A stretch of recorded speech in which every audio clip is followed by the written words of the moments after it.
வேந்தரின் கண்ணுறங்கும் வேளை இரவு செய்திகளுக்காக ஷமீனா. முதலில் தலைப்புச் செய்திகள். தில்லி மாணவர்களுக்கு லஷ்கர் அமைப்பு ஆதரவு. ராஜ்நாத் சிங் கருத்திற்கு எதிர்க்கட்சிகள் கண்டனம். தமிழக தேர்தல் கூட்டணி பற்றி ஒரு வாரத்தில் முடிவு. பாரதிய ஜனதா அறிவிப்பு. தமிழகத்தில் 68 லட்சம் மரக்கன்றுகள் நடும் திட்டம் முதல்வர் ஜெயலலிதா தொடங்கி வைத்தார். கும்பகோணத்தில் குவிந்த லட்சக்கணக்கான மக்கள். காவல்துறையினர் பாதுகாப்பு ஏற்பாடுகள் அதிகரிப்பு. தில்லி பல்கலைக்கழக மாணவர்களுக்கு பாகிஸ்தானின் லஷ்கர் இ தொய்பா தலைவர் ஹபீஸ் சயீதின் ஆதரவு இருப்பதாக கூறிய மத்திய உள்துறை அமைச்சர் ராஜ்நாத் சிங்கின் கருத்தால் புதிய சர்ச்சை எழுந்துள்ளது. நாடாளுமன்ற தாக்குதலுக்கு சதித்திட்டம் தீட்டியதற்காக தூக்கிலிடப்பட்ட தீவிரவாதி அப்சல் குருவின் நினைவு நாள் கடந்த 9ஆம் தேதி கடைபிடிக்கப்பட்டது. அப்பொழுது தில்லி ஜவஹர்லால் நேரு பல்கலைக்கழக மாணவர் சிலர் போராட்டத்தில் ஈடுபட்டனர். இந்தியாவிற்கு எதிராகவும் பாகிஸ்தானுக்கு ஆதரவாகவும் முழக்கமிட்டனர். இதனையடுத்து பல்கலைக்கழக மாணவர் அமைப்பு தலைவர் கண்ணையா குமார் கைது செய்யப்பட்டதை கண்டித்து மாணவர்கள் தொடர்ந்து போராட்டங்களை நடத்தி வருகின்றனர். இது தொடர்பாக அலகாபாத்தில் செய்தியாளர்களுடன் பேசிய மத்திய உள்துறை அமைச்சர் ராஜ்நாத் சிங், போராட்டத்தில் ஈடுபட்டு வரும் மாணவர்களுக்கு பின்பலமாக தீவிரவாதி ஹபீஸ் சயீத் உள்ளதாக குறிப்பிட்டார். தேச விரோத செயல்களில் ஈடுபடுவோர் மீது கடும் நடவடிக்கை எடுக்கப்படும் என்றும் ராஜ்நாத் சிங் கூறினார். जेएनयू में जो कुछ भी हुआ है बहुत ही दुर्भाग्यपूर्ण है। जो भी आवश्यक निर्देश मुझे देने चाहिए वो आवश्यक निर्देश मैं दे चुका हूं, लेकिन साथ ही साथ मैंने यह भी स्पष्ट निर्देश दिया है. மத்திய அமைச்சர் ராஜ்நாத் சிங்கின் கருத்திற்கு எதிர்க்கட்சியினர் கண்டனம் தெரிவித்துள்ளனர். குற்றச்சாட்டிற்கான உரிய ஆதாரத்தை அவர் அளிக்க வேண்டும் என்று காங்கிரஸ், ஐக்கிய ஜனதா தளம் உள்ளிட்ட பல கட்சிகள் வலியுறுத்தியுள்ளன.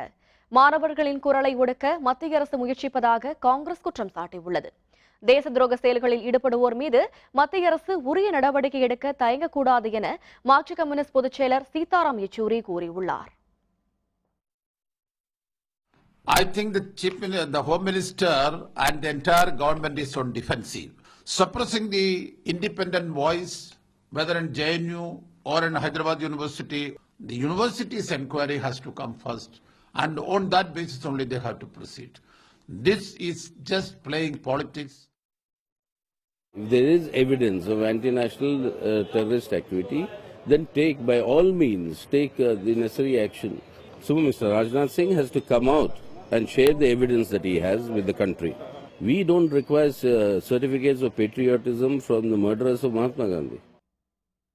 தமிழக சட்டப்பேரவை தேர்தல் கூட்டணி குறித்து இன்னும் ஒரு வாரத்திற்குள் முடிவு செய்யப்படும் என மத்திய அமைச்சரும் பாரதிய ஜனதா பொறுப்பாளருமான பிரகாஷ் ஜவடேகர் தெரிவித்துள்ளார். சென்னை விமான நிலையத்திற்கு வந்த பிரகாஷ் ஜவடேகரிடம் தமிழக சட்டப்பேரவை தேர்தலில் திமுக, காங்கிரஸ் இடையே கூட்டணி அமைக்கப்பட்டுள்ளது குறித்து செய்தியாளர்கள் கேள்வி எழுப்பினர். இதற்கு பதிலளித்த அவர், இந்த இரு கட்சிகளும் மக்கள் செல்வாக்கை இழந்துவிட்டதாக குறிப்பிட்டார். திமுக, காங்கிரஸ் கட்சிகளால் தமிழக அரசியலில் எந்த தாக்கமும் ஏற்படாது என பிரகாஷ் ஜவடேகர் தெரிவித்தார். As far as Congress and DMK joining, I can only say that 2 zeros don't add up to hero, and therefore that will not make impact. People of Tamil Nadu are frustrated over the politics they have witnessed for last over half a century, and they want fresh start.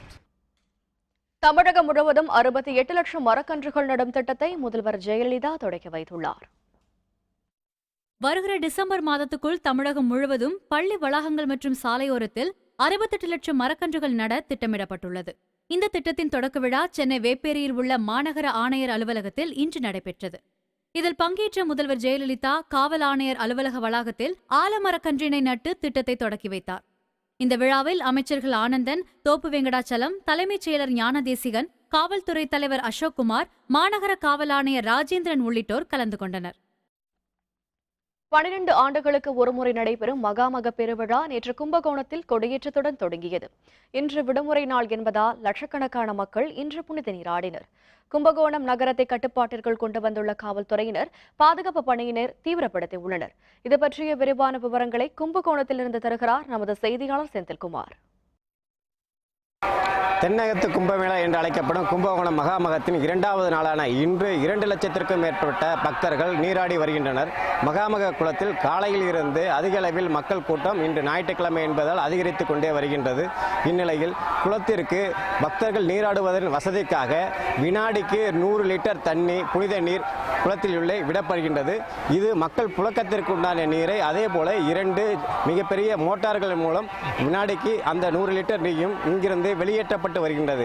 இதனால் பக்தர்கள் சுத்தமான புனித நீரில் தங்களது தீர்த்தவாரியை செய்வதற்கு தேவையான நடவடிக்கைகளை மாவட்ட நிர்வாகம் எடுத்துள்ளது. ஒவ்வொரு தீர்த்தத்திலும் இந்த குளோரின் அளவு பரிசோதிக்கப்பட்டு 200 மில்லி வீதம் ஒவ்வொரு 15 நிமிடமும் கூடுதலாக சேர்க்கப்பட்டு வருகிறது.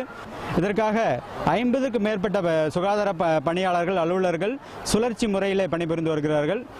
இன்று 2 லட்சம் பக்தர்கள் புனித நீராடி உள்ள நிலையில் நாளுக்கு நாள் இந்த மக்களின் தொகை அதிகரித்து 22ஆம் தேதிக்குள் 40 லட்சம் பக்தர்கள் இந்த மகாமக குளத்தில் நீராடுவார்கள் என்று எதிர்பார்க்கப்படுகின்றது. இருக்கிற போலீஸ் எல்லாருமே கைட் பண்ற மாதிரி இருந்தாங்க. இந்த கிரௌடுனால ஒன்றும் பிரச்சனை இல்லாதபடி கரெக்டாக நாங்கள் ஃபேமிலியாக சேர்ந்து குளிக்கிறதுக்கு சௌரியமாக இருந்தது. எல்லாம் இது சவுத் சைடு கும்பமேளா அப்படின்னு சொல்லுவோம். இங்கே இருந்தாலே விசேஷம். அதுவும் குளிக்கிறோம் அப்படின்னு சொன்னால் இத்தனை லட்சம் மக்களுக்கு இந்த ஏற்பாடு பண்ணியிருக்கிறது ரொம்ப மக்களுக்கும் திருப்தி. அதே நேரத்தில் எல்லா பாவங்களும் இங்கே கழிக்கிற மாதிரி இருக்கு. வேந்தர் செய்திகளுக்காக கும்பகோணம் மகாமக குளத்திலிருந்து கோ செந்தில்குமார். தமிழகத்தின் பல்வேறு பகுதிகளிலும் 675 கோடி ரூபாய் மதிப்பில் கட்டப்பட்ட 43 பாலங்கள், 2 ரயில்வே பாலங்கள் மற்றும் கட்டடங்களை முதல்வர் ஜெயலலிதா காணொலி காட்சி மூலம் திறந்து வைத்தார். சென்னையில் 62.73 கோடி ரூபாயில் கட்டப்பட்டுள்ள கலைவாணர் அரங்கத்தையும் அப்பொழுது ஜெயலலிதா திறந்து வைத்தார். இது பற்றிய விரிவான விவரங்களை தருகிறார் நமது செய்தியாளர் சையத்.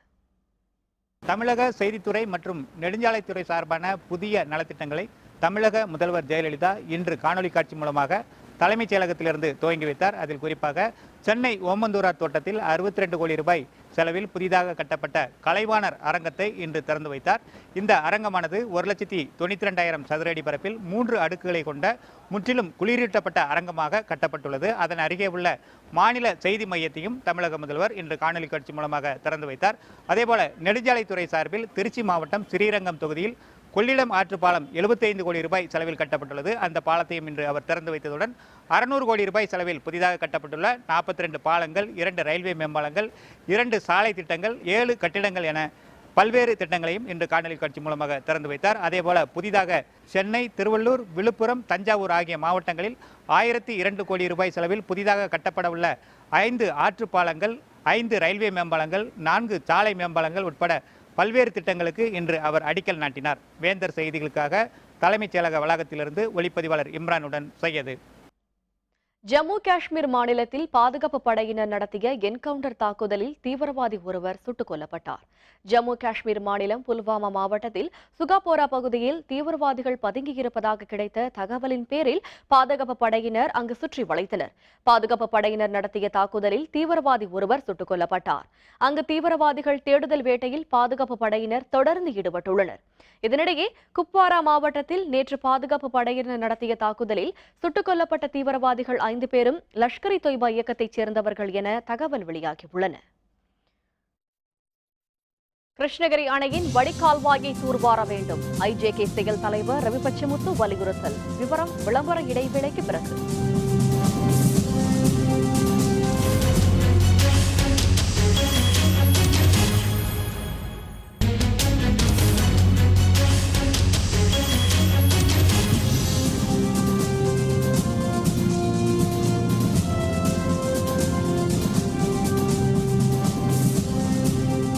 செய்திகள் தொடர்கின்றன. தருமபுரி மாவட்டம் கிருஷ்ணகிரி அணையின் வடிகால்வாயை தூர்வார நடவடிக்கை எடுக்காவிட்டால் இந்திய ஜனநாயக கட்சி சார்பில் போராட்டம் நடத்தப்படும் என கட்சியின் செயல் தலைவர் ரவி பச்சமுத்து தெரிவித்துள்ளார். தமிழக சட்டப்பேரவை தேர்தல் விரைவில் நடைபெறவுள்ள நிலையில் தேர்தல் ஏற்பாடுகள் மற்றும் கட்சி பணிகள் தொடர்பாக தருமபுரி மாவட்டத்தில் இந்திய ஜனநாயக கட்சியின் செயல் தலைவரான ரவி பச்சமுத்து சுற்றுப்பயணம் மேற்கொண்டார். இன்று காலை பழைய தருமபுரி, மணிப்பூர், மாரண்டஹள்ளி ஆகிய இடங்களில் இந்திய ஜனநாயக கட்சியின் கொடியை செயல் தலைவர் ரவி பச்சமுத்து ஏற்றி வைத்தார். பின்னர் கடகத்தூர் பகுதியில் இந்திய ஜனநாயக கட்சியின் அலுவலக கட்டடத்திற்கு அடிக்கல் நாட்டி பணியை தொடங்கி வைத்தார். இதனையடுத்து மாரண்டஹள்ளியில் நடைபெற்ற இந்திய ஜனநாயக கட்சியின் செயல் வீரர்கள் கூட்டத்தில் பங்கேற்பதற்காக சென்ற ரவி பச்சமுத்துவிற்கு மாவட்ட நிர்வாகிகள் சார்பில் உற்சாக வரவேற்பு அளிக்கப்பட்டது.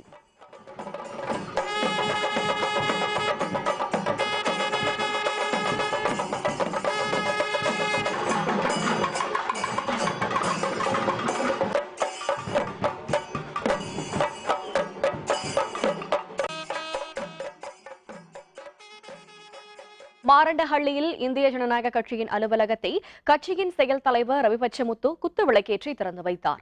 பின்னர் நடைபெற்ற கட்சியின் செயல் வீரர்கள் கூட்டத்தில் தலைமையுரையாற்றிய ரவி பச்சமுத்து தமிழகம் முழுவதும் இந்திய ஜனநாயக கட்சி வேகமாக வளர்ந்து வருவதாக குறிப்பிட்டார். நமது கட்சி தமிழகம் எங்கும் நன்கு பரவி வருகிறது. அதற்கு காரணம் இளைஞர்கள் மற்றும் பெரியோர்கள், தாய்மார்கள் வைத்திருக்கின்ற நம்பிக்கை. இன்னும் எல்லாரும் ஆவலோடு எதிர்பார்த்துருக்காங்க எந்தெந்த கட்சி எங்கெங்க கூட்டணின்னு. நம்மளுடைய பொதுக்குழு மதுரையில் நடக்கிறதா இருக்குது 20ஆம் தேதி. அந்த பொதுக்குழுவில் வேந்தர் அவர்கள் சொல்லுவார்கள். பின்னர் செய்தியாளர்களுடன் பேசிய செயல் தலைவர் ரவி பச்சமுத்து, கிருஷ்ணகிரி அணையின் வடிகால்வாயை தூர்வாரும் பணி அரசியல் காரணங்களால் கிடப்பில் போடப்பட்டுள்ளதாக குற்றம் சாட்டினார்.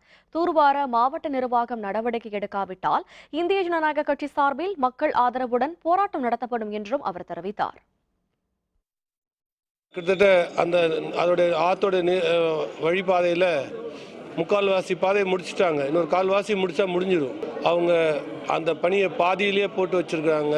இது நடக்கக்கூடாதுன்ற ஒரு எண்ணத்தில் பலர் இதுக்கு இடையூறு செஞ்சுட்டு இருக்கிறாங்க. காரணத்தை கொண்டும் பொதுமக்களுக்கு போய் சேர வேண்டிய நன்மை யாரும் தடுத்து நிறுத்த உரிமை இல்லை. இது மாதிரி செஞ்சாங்கன்னா மீண்டும் இந்திய ஜனநாயக கட்சி மக்களுக்காக எந்த போராட்டத்தையும் சந்திக்க தயார். இந்த நிகழ்ச்சியில் கட்சியின் மாநில துணை பொதுச் செயலர் நெல்லை ஜீவா, மகளிரணி செயலர் அமுதா ராஜேஸ்வரன், தென்மண்டல அமைப்புச் செயலர் இருதயராஜ், தருமபுரி மாவட்ட செயலர் நஞ்சப்பன் உள்பட கட்சியின் நிர்வாகிகள், தொண்டர்கள் கலந்து கொண்டனர். இலங்கை சிறைகளில் உள்ள மீனவர்களையும் அவர்களின் படகுகளையும் விடுவிக்க வலியுறுத்தி மீனவர்கள் சார்பில் நடைபெறவுள்ள போராட்டத்திற்கு மனிதநேய மக்கள் கட்சி ஆதரவளித்துள்ளது. இலங்கை கடற்படையினரால் சிறைபிடிக்கப்பட்ட தமிழக மீனவர்கள் இலங்கை சிறைகளில் உள்ளனர். பறிமுதல் செய்யப்பட்ட படகுகளையும் விடுவிக்க வலியுறுத்தி வரும் 29ஆம் தேதி சென்னையில் மீனவர்கள் போராட்டத்தில் ஈடுபட உள்ளனர். இது தொடர்பாக ஈரோட்டில் செய்தியாளர்களுடன் பேசிய மனிதநேய மக்கள் கட்சியின் தலைவர் ஜவாஹிருல்லா, மீனவர்களின் போராட்டத்திற்கு ஆதரவளிப்பதுடன் அதில் கலந்து கொள்ள உள்ளதாகவும் தெரிவித்தார். வருகின்ற பிப்ரவரி 29ஆம் தேதி மீனவர்கள் சங்கத்தின் சார்பாக சென்னையில் உள்ள இலங்கை தூதரக முற்றுகை போராட்டத்தை அறிவித்திருக்கின்றார்கள். இந்த போராட்டத்திற்கு மனிதநேய மக்கள் கட்சி முழுமையாக தன்னுடைய ஆதரவை தெரிவித்துக் கொள்கின்றது. தமிழக சட்டப்பேரவை தேர்தலில் தேமுதிக சார்பில் போட்டியிட விருப்ப மனுக்கள் கடந்த 5ஆம் தேதி முதல் பெறப்பட்டன. இன்று கடைசி நாள் என்பதால் ஏராளமானோர் திரண்டு விருப்ப மனுக்களை தாக்கல் செய்தனர். இது பற்றிய விரிவான விவரங்களை தருகிறார் நமது செய்தியாளர் விக்னேஷ். 2016 தமிழக சட்டமன்ற தேர்தலில் தேமுதிகவின் சார்பாக போட்டியிடுபவர்களுக்கான விருப்ப மனுவை பூர்த்தி செய்து கொடுப்பதற்கு காலக்கெடுவானது இன்று மாலை 5 மணியுடன் நிறைவு பெற்றுள்ளது. இன்று கடைசி நாள் என்பதால் 1000க்கும் மேற்பட்டோர் விருப்ப மனுக்களை பூர்த்தி செய்து கொடுத்திருக்கின்றனர். மொத்தம் 5 தொகுதியில் வேட்புமனு தாக்கல் செய்துள்ளேன். அதேபோல் ராயபுரம், மற்ற பெரம்பூர், ஆர்கே நகர், கொளத்தூர், திருவிகா நகர் பகுதியில் கேப்டனும் மரியாதைக்குரிய அந்நியாரும் போட்டியிடுவதற்காக விருப்ப மனு செய்துள்ளோம். இதுவரை 3000க்கும் அதிகமானோர் விருப்ப மனுக்கள் பூர்த்தி செய்து கொடுத்திருப்பதாக சொல்லப்படுகிறது. கட்சியின் தலைமை அலுவலகத்தில் கடந்த 5ஆம் தேதி முதல் விருப்ப மனுவானது கொடுக்கப்பட்டு வந்தன. பொது தொகுதிக்கு 10,000 ரூபாயும், தனி தொகுதிக்கு 5,000 ரூபாயும், புதுச்சேரி சட்டமன்ற தொகுதிக்கு உட்பட்ட தொகுதிக்கு 5,000 ரூபாயும், தனி தொகுதிக்கு 2,500 ரூபாயும் அந்த விருப்ப மனுக்கான கட்டணம் நிர்ணயிக்கப்பட்டிருந்தது.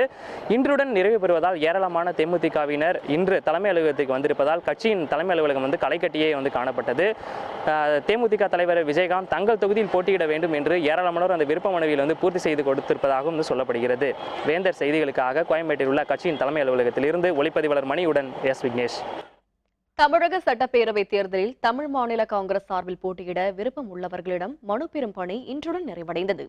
தமிழ் மாநில காங்கிரஸ் சார்பில் சட்டப்பேரவை தேர்தலில் போட்டியிடவுள்ள வேட்பாளர்களுக்கான விருப்பமனு பெறும் பணி கடந்த 10ஆம் தேதி தொடங்கியது. விருப்பமனு அளிக்க இன்று கடைசி நாள் என்பதால் சென்னை தேனாம்பேட்டையில் உள்ள கட்சியின் தலைமை அலுவலகத்தில் ஏராளமானோர் குவிந்தனர். பல மாவட்டங்களில் பெறப்பட்ட விருப்ப மனுக்கள் கட்சி தலைமை அலுவலகத்திற்கு வர தாமதமாகும் என்பதால் மொத்த மனுக்களின் எண்ணிக்கை நாளை அறிவிக்கப்படும் என தெரிவிக்கப்பட்டுள்ளது. தமிழகத்தில் முழுவதும் இருக்கிற 78 மாவட்டங்களிலும் மனுக்கள் 3 நாட்களாக வாங்கப்பட்டது. குறைந்தபட்சம் ஒரு மாவட்டத்திலே நூற்றுக்கணக்கான நபர்கள் மனு தாக்கல் செய்திருக்கிறார்கள். தமிழகமும் பலாயிரக்கணக்கான மனு தாக்கல் செய்திருக்கிறார்கள். ஒரு புதிய எழுச்சி ஏற்படுத்தியிருக்கிறது. கண்டிப்பாக தலைவர் வாசன் அவர்கள் தலைமையிலே நல்ல கூட்டணி அமையும். அந்த கூட்டணி வெற்றி கூட்டணியாக அமையும் என்ற நம்பிக்கையோடு நாங்கள் சட்டமன்ற தேர்தலை எதிர்நோக்கி காத்திருக்கிறோம். இந்திய ரயில்வே தொழிலாளர்கள் வரும் ஏப்ரல் 11ஆம் தேதி முதல் காலவரம்பற்ற வேலைநிறுத்தத்தில் ஈடுபட உள்ளதாக SRMU தலைவர் ராஜா ஸ்ரீதர் தெரிவித்தார். ஈரோட்டில் இன்று நடைபெற்ற HMS தொழிற்சங்கத்தின் தமிழ் மாநில செயற்குழு கூட்டத்தில் அதன் அகில இந்திய தலைவரும் SRMU தொழிற்சங்கத்தின் தலைவருமான ராஜா ஸ்ரீதர் கலந்து கொண்டார். 12 அம்ச கோரிக்கைகளை வலியுறுத்தி வரும் மார்ச் 10ஆம் தேதி மத்திய மாநில அரசு ஊழியர்கள் சார்பில் நடைபெறவுள்ள போராட்டத்திற்கு ஆதரவளிப்பதென அந்த கூட்டத்தில் முடிவு செய்யப்பட்டது.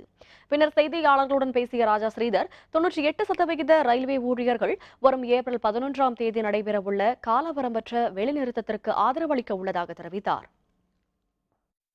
கடந்த 11, 12, 13 ஆகிய தேதிகளிலே ரயில்வே தொழிலாளர்கள் மத்தியிலே வேலைநிறுத்தம் வேண்டுமா என்கிற ரகசிய வாக்கெடுப்பு நடைபெற்று அதனுடைய முடிவுகள் இன்றைக்கு எண்ணப்பட்டு ஏறத்தாழ 98% ரயில்வே தொழிலாளர்கள் போராட்டத்துக்கு ஆதரவாக இருக்கிறார்கள். ஆகவே வர இருக்கிற ஏப்ரல் 11ஆம் தேதியிலிருந்து காலவரையற்ற வேலைநிறுத்தம் நடத்துவதென்று ARFம் SRM முடிவு செய்திருக்கிறது. நாமக்கல் மற்றும் கரூர் மாவட்டங்களை இணைக்கும் வகையில் காவிரி ஆற்றின் குறுக்கே கட்டப்பட்ட பாலம் இன்று திறக்கப்பட்ட நிலையில் அது போராட்டத்திற்கு கிடைத்த வெற்றி என மக்கள் கருத்து தெரிவித்துள்ளனர். நாமக்கல் மாவட்டம் மோகனூரையும் கரூர் மாவட்டம் வாங்கல் பகுதியை இணைக்கும் வகையில் காவிரி ஆற்றின் குறுக்கே கடந்த 2009ஆம் ஆண்டு பாலம் கட்டும் பணிகள் தொடங்கி நடைபெற்று வந்தது. இதனிடையே கட்டுமான பணிகள் நிறுத்தப்பட்டதை தொடர்ந்து அந்த பகுதி மக்கள் பல்வேறு கட்ட போராட்டங்களில் ஈடுபட்டனர். கடந்த சில மாதங்களுக்கு முன் பணிகள் நிறைவடைந்த நிலையில் பாலத்தை திறக்க கோரிக்கை விடுக்கப்பட்டது. முதல்வர் ஜெயலலிதா சென்னையில் இருந்து காணொலி மூலம் பாலத்தை இன்று திறந்து வைத்தார். இந்த ஒரு பாலத்தினால இந்த 2 மாவட்டம் மட்டுமல்ல 2 மாவட்டத்தோடு சேர்ந்து இதில் இந்த தேசிய நெடுஞ்சாலை 7ஓடு இணையக்கூடிய ஒரு வாய்ப்பு உருவாக்கி கொடுத்த இந்த பாலம் தான். அதனால் இந்த நீண்ட காலமாக இந்த கிடப்பில் கிடந்த திட்டம் நிறைவேறி இந்த 2016 பிப்ரவரி 14 திட்டத்தை துவக்கி வச்சு வைக்கிறத ரொம்ப பெருமைப்படுறோம். திருவள்ளூர் மாவட்டத்தில் காரும் மினி வேனும் மோதி நேரிட்ட விபத்தில் 5 பேர் உயிரிழந்தனர், 2 பேர் படுகாயமுற்றனர். சென்னையில் இருந்து ஆந்திர மாநிலம் தடா நோக்கி திருவள்ளூர் மாவட்டம் ஆரப்பாக்கம் பகுதியில் சென்று கொண்டிருந்த காரும் எதிரே வந்த மினி வேனும் மோதியது. சென்னை கொல்கத்தா தேசிய நெடுஞ்சாலையில் நேரிட்ட இந்த விபத்தில் மினி வேனில் பயணம் செய்த நெல்லூரைச் சேர்ந்த நாகராஜ், சீனு ஐயா ஆகியோர் அந்த இடத்திலேயே உயிரிழந்தனர். மேலும் காரில் பயணம் செய்த 5 பேரும் படுகாயத்துடன் சென்னை அரசு மருத்துவமனையில் சிகிச்சை பெற்று வந்த நிலையில் நஜீர், சிராஜ், மோகன் ஆகிய 3 பேர் சிகிச்சை பலனின்றி உயிரிழந்தனர். குட்டியான இந்த ஜங்ஷனில் நின்றுட்டு இருக்கப்போ இந்த காரை பார்க்காம அந்த குட்டியான காரை உள்ளே வந்துட்டான். அதனால என்னாச்சுன்னா கார் வந்த வேகத்துக்கு இடிச்சு 2 வண்டியும் இடிச்சிட்டாங்க. இடிச்சில் ஒரு 2-3 பெல்ட் அடிச்சு காரும் குட்டியானையும் அங்கங்கே அப்படியே சதுரிடுச்சு. இதில் என்னென்னா இந்த குட்டியானிலேருந்து 2 பேர் தூக்கி கொஞ்சம் லாங்கில் தூக்கி வீசப்படுறதுல 2 பேர் ஸ்பாட்லேயே இறந்துட்டாங்க. இலங்கை கடற்படையினரால் தமிழக மீனவர்கள் தொடர்ந்து தாக்கப்பட்டு வருவதை கண்டித்து நாம் தமிழர் கட்சியினர் புதுச்சேரியில் ரயில் மறியலில் ஈடுபட்டனர். தமிழக மீனவர்கள் எல்லை தாண்டி மீன்பிடித்ததாக கூறி தாக்குதலில் ஈடுபட்டு வரும் இலங்கை கடற்படையினரை கண்டித்தும் உரிய நடவடிக்கை எடுக்காத மத்திய அரசை கண்டித்தும் புதுச்சேரியில் ரயில் மறியல் போராட்டம் நடைபெற்றது. நாம் தமிழர் கட்சியினர் சார்பில் நடைபெற்ற இந்த போராட்டத்தில் பலர் கலந்து கொண்டு முழக்கங்களை எழுப்பினர். இதனால் புதுச்சேரி திருப்பதி பயணிகள் ரயில் 20 நிமிடம் தாமதமாக புறப்பட்டு சென்றது. இலங்கை அரசு எமது மீனவர்கள் மீது கொலைவெறி தாக்குதல் நடத்தியும் பல லட்சக்கணக்கான மதிப்புள்ள வலைகளையும் படகுகளையும் சேதப்படுத்தியும் கைது நடவடிக்கை மேற்கொண்டும் தொடர்ச்சியாக வன்முறை வெறியாட்டங்களில் ஈடுபட்டு வருகிறது. மீனவர் மீதான தாக்குதல் நடவடிக்கைகளை கண்டுகாணாமல் இருக்கும் மத்திய அரசை கண்டித்தும் எமது மீனவர்களின் பாதுகாப்பை உறுதிப்படுத்த கோரியும் மத்திய அரசு ஸ்திரமான உறுதியான நடவடிக்கை எடுக்க கோரியும் நாம் தமிழர் கட்சி இந்த தொடர்வண்டி மறியல் போராட்டத்தை நடத்தி கொண்டிருக்கிறது. சென்னையில் நடைபெற்ற முதுநிலை மருத்துவம், முதுநிலை பட்டயம் மற்றும் முதுநிலை பல் மருத்துவ படிப்பு மாணவர் சேர்க்கைக்கான நுழைவுத் தேர்வை 11,000க்கும் அதிகமானோர் எழுதினர். சென்னையில் மட்டுமே 5 இடங்களில் நடைபெற்ற இந்த நுழைவுத் தேர்வை சுமார் 11,438 பேர் இந்த தேர்வை எழுதினர். இதில் முதுநிலை இடங்களுக்கு 1,163 இடங்களும், முதுநிலை பல் மருத்துவ படிப்பிற்கு 40 இடங்கள் என மொத்தம் 1203 இடங்களுக்கு இந்த தேர்வு நடைபெற்றது. தேர்வு எழுதிய மாணவ மாணவிகள் எளிமையாக இருந்ததாகவும் தரவரிசை பட்டியலில் முன்னிடம் பெறுவோம் என்றும் நம்பிக்கை தெரிவித்தனர். எம்பிபிஎஸ் முடித்தவங்க வந்துட்டு பிஜி என்ட்ரன்ஸ்க்காக எழுதுறது ஆல் ஓவர் தமிழ்நாடு என்ட்ரன்ஸ் இது மட்டும் தான் இருக்குது. சில கொஸ்டின்ஸ்லாம் வந்துட்டு ரொட்டீன் கொஸ்டின்ஸ் கொஞ்சம் ஈஸியாக இருந்தது, சில இது கொஞ்சம் டிஃபிகல்ட்டாக இருந்தது. எனக்கு கொஞ்சம் எக்ஸாம் ஈஸியாக தான் இருக்க மாதிரி இருக்குது. ரிசல்ட் வந்தால் தான் தெரியும். 1 இயராக நான் கோச்சிங் எடுத்துகிட்ருக்கேன். 6 மந்த் ப்ரிப்பரேஷன் கேரளாவில் பண்ணியிருந்தேன். நான் ஆல்ரெடி ஆல் இந்தியாவில் செலக்ட் ஆகிட்டேன். 84th ரேங்க் வாங்கியிருந்தேன். தமிழ்நாடு எக்ஸாம் எழுதி பார்க்கலான்னு வந்தேன். எக்ஸாம் ஈஸியாக தான் இருந்துச்சு. கொஸ்டின்ஸ் எல்லாமே வந்து பேசிக்கான கொஸ்டின் தான் இருந்துச்சு. நல்லா பண்ணியிருக்கேன். நான் திருநாவூர் பிஹெச்சியில் வந்து மெடிக்கல் ஆஃபீஸர் 2 வருஷம் ஒர்க் பண்ணிவிட்டு இப்போ சர்வீஸ் கேட்டகரியில் வந்துட்டு எக்ஸாம் எழுதி வந்திருக்கேன். 2 இயர்ஸ் நல்லா சர்வீஸ் பண்ணிவிட்டு ஒரு 6 மந்த்ஸ் நல்லா ப்ரிப்பேர் பண்ணிவிட்டு எழுதியிருக்கேன். நல்ல ரிசல்ட் வரும்னு எதிர்பார்க்குறேன். காதலர் நாள் கொண்டாடப்படுவதையொட்டி நீலகிரி மாவட்டம் உதகையில் சுற்றுலா பயணிகளின் கூட்டம் அதிகரித்து காணப்பட்டது. உலகம் முழுவதும் இன்று காதலர் நாள் கொண்டாடப்பட்ட நிலையில் சுற்றுலா தலமான உதகையில் ஏராளமான இளம் ஜோடிகள் மற்றும் புதுமண தம்பதியினர் குவிந்தனர். அரசு நூற்றாண்டு ரோஜா பூங்காவிற்கு வந்த ஏராளமானோர் புகைப்படங்கள் எடுத்து மகிழ்ந்தனர். மேலும் அரசு தாவரவியல் பூங்காவிலும் பொழுது இனிமையாக கழித்த திரளான ஜோடிகள் இதுபோன்ற கொண்டாட்ட நாட்களில் உதகை வருவது சிறப்பாக இருப்பதாக தெரிவித்தனர். மெஜாரிட்டி லவ்வர்ஸ் பார்த்தீங்கன்னா வந்து ஊட்டியை சூஸ் பண்ணுறாங்க.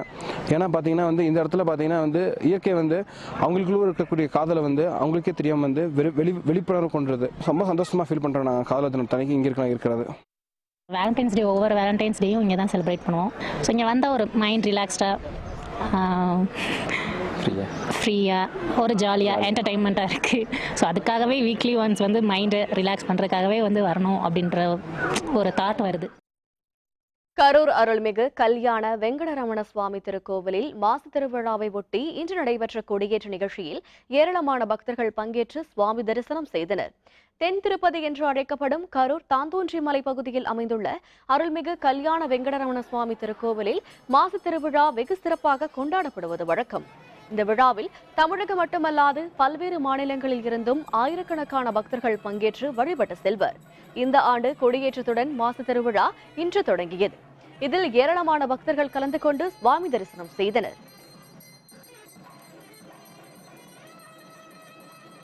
இத்திருக்கோயில் கல்யாண உற்சவம் மிக பிரசித்தி பெற்றது. கல்யாண தடை உள்ளவர்கள் இத்திருக்கோயிலில் வந்து வேண்டுதல் செய்தால் நிச்சயம் அவங்களுடைய திருமண தடைகளாக திருமணம் நடைபெறும். ஜூனியர் உலகக்கோப்பை கிரிக்கெட் போட்டி மேற்கிந்திய தீவுகள் அணி சாம்பியன். விவரம் விளம்பர இடைவேளைக்கு பிறகு.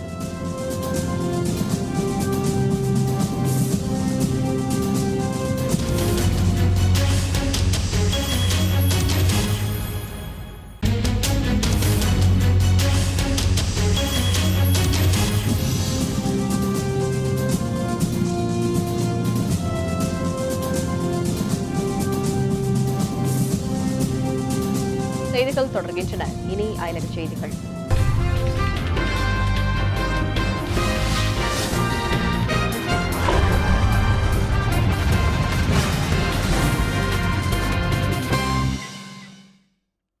மத்திய ஆப்பிரிக்காவில் கடந்த சில ஆண்டுகளாக நடந்த வன்முறைகளை தொடர்ந்து அதிபர் தேர்தலுக்கான 2ஆம் கட்ட வாக்குப்பதிவு அமைதியான முறையில் நடைபெற்றது. மத்திய ஆப்பிரிக்காவில் 2013ஆம் ஆண்டு சர்வதிகார ஆட்சி முடிவுக்கு பிறகு இஸ்லாமியர்கள் மற்றும் கிறிஸ்தவ இன மக்களுக்கு இடையே ஆட்சியை கைப்பற்றுவது தொடர்பாக தொடர் வன்முறை நிகழ்ந்தது. அதனைத் தொடர்ந்து நாட்டில் அமைதியை நிலைநாட்டும் முயற்சியாக உலக நாடுகளின் உதவியுடன் கடந்த ஆண்டு அதிபர் மற்றும் நாடாளுமன்றத்திற்கான முதற்கட்ட தேர்தல் நடைபெற்றது. இந்த நிலையில் அதிபர் தேர்தலுக்கான 2ஆம் கட்ட வாக்குப்பதிவு இன்று நடைபெற்றது. தலைநகர் பாங்கி உள்பட நாட்டின் பல பகுதிகளில் ஐநா பாதுகாப்பு படையினர் உதவியுடன் அமைதியான முறையில் வாக்குப்பதிவு நடைபெற்றது. ஏமனில் உள்ள ஹவுதி கிளர்ச்சியாளர்களின் இலக்குகள் மீது சவுதி கூட்டுப்படையினர் நடத்திய வான்வழி தாக்குதலில் 18 பேர் கொல்லப்பட்டனர். மேலும் பலர் படுகாயமடைந்தனர். ஏமன் தலைநகர் சனா உள்ளிட்ட பல்வேறு நகரங்களை ஹவுதி கிளர்ச்சியாளர்களிடமிருந்து மீட்க சவுதி அரேபிய கூட்டுப்படையினர் அங்கு வான்வழி தாக்குதலில் ஈடுபட்டு வருகின்றனர். இருதரப்பினருக்கும் இடையே நடைபெற்ற பல கட்ட அமைதி பேச்சுவார்த்தை தோல்வியில் முடிந்த நிலையில் சண்டை மேலும் வலுவடைந்து வருகிறது. இந்நிலையில் தலைநகர் சனாவில் உள்ள ஹவுதி கிளர்ச்சியாளர்களின் இலக்குகள் மீது குறிவைத்து சவுதி கூட்டுப்படையினர் வான்வழி தாக்குதல் நடத்தியுள்ளனர். இதில் அந்த பகுதியில் இருந்த பள்ளிக்கூடம் மற்றும் வணிக வளாக கட்டடங்கள் முற்றிலும் சேதமடைந்தன. தாக்குதலில் 18 பேர் கொல்லப்பட்டனர். பலர் உயிருக்கு ஆபத்தான நிலையில் மருத்துவமனையில் சிகிச்சை பெற்று வருகின்றனர்.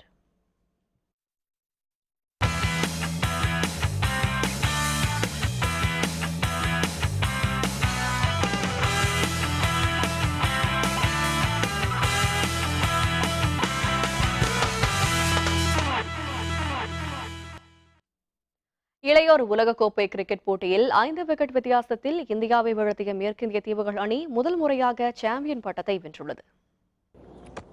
இளையோர் உலகக்கோப்பை கிரிக்கெட் போட்டியில் 5 விக்கெட் வித்தியாசத்தில் இந்தியாவை வீழ்த்திய மேற்கிந்திய தீவுகள் அணி முதன்முறையாக சாம்பியன் பட்டத்தை வென்றுள்ளது. வங்கதேசம் டாக்காவில் நடைபெற்ற இறுதிப் போட்டியில் இந்தியாவும் மேற்கிந்திய தீவுகள் அணியும் மோதின. டாஸ் வென்ற மேற்கிந்திய தீவுகள் அணி பந்துவீச்சை தேர்ந்தெடுத்தது. தொடக்கத்திலேயே விக்கெட்டுகளை இழந்து இந்தியா தடுமாற மேற்கிந்திய தீவுகள் அணியின் பந்துவீச்சாளர்கள் ஆக்ரோஷமாக பந்து வீசினர். இந்திய அணி 45.1 ஓவரில் அனைத்து விக்கெட்டுகளையும் இழந்து 145 ரன்கள் மட்டுமே எடுத்தது.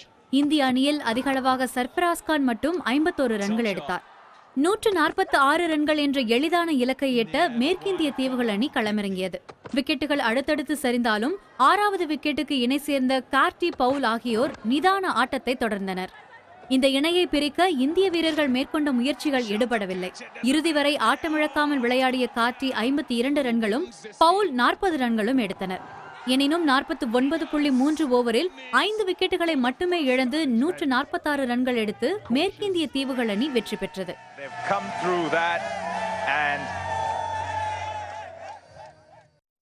மீண்டும் தலைப்புச் செய்திகள்.